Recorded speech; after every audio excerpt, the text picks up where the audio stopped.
Welcome to our market report for Friday, August 30, 2013. Today is the last trading day of the month, and as always, it was a very busy day with economic data and numbers. Starting off in Japan, we saw July CPI print at plus 0.7%, its highest level since 2009.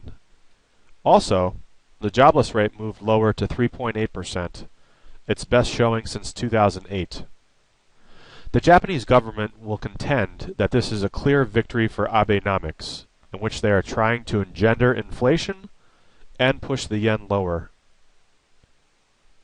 Here on the sterling yen daily chart, we can see that the intraday high and low are between these moving averages here.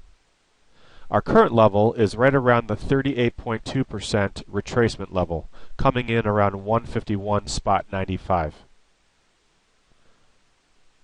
We can go ahead and take a look at some more sterling charts.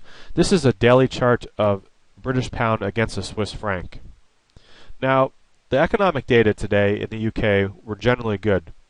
We saw stronger house prices and stronger mortgage approvals, but those were overshadowed by the Syrian crisis. Prime Minister David Cameron had sought parliamentary approval for military action against Syria, but he was turned down by lawmakers. In fact, this represents the first time in 150 years that a sitting UK Prime Minister was turned down on request for military action by British legislators. Here on this chart, we can see that the sterling Swiss franc cross rate approached this key support level at 143.94 and backed away from it. After this level is breached, we will expect it will test these moving averages down here and then possibly move as low as the 143.47 area. It was also a very busy day in the European Union for economic data. We saw CPI fall to 1.3%, while the core rate fell to 1.1%, and Eurozone unemployment remained steady at 12.1% at the headline level. We can see there's a very tight range here in the euro against the US dollar. On the high side, we might expect the next upside level to be 132.86, which is this 23.6% retracement line right here. On the downside, we might anticipate a move lower to 131.85, the 38.2% retracement level. In the US today, we expect Chicago PMI, personal income, personal spending, and final University of Michigan August consumer sentiment numbers to be released. Yesterday, of course, we learned that Q2 GDP printed at 2.5%, much further than expectations. Let's take a look over here at the Dow Industrials 30 Index, the Dow 30.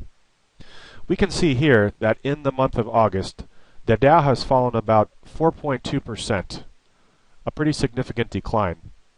We can see yesterday's daily activity was capped right around this moving average here, but we've seen two consecutive up days.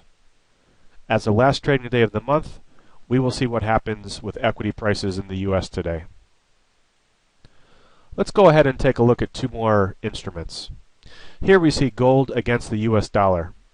We can see that there has been selling pressure for 3 consecutive days, and the rate now stands at around $13.94, below the psychologically important $1,400 level. Finally, we see Brent crude. As we mentioned earlier, Prime Minister Cameron of the UK has failed to win support from UK legislators regarding military action against Syria. As a result, the Obama administration may have to go at it alone. The United Nations is still conducting tests to determine how much chemical weapons were used against citizens of Syria last week. The Obama administration is undecided on military support at this level and time.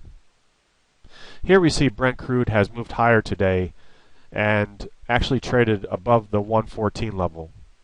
It's outperforming West Texas Intermediate WTI crude futures at the moment. Thank you.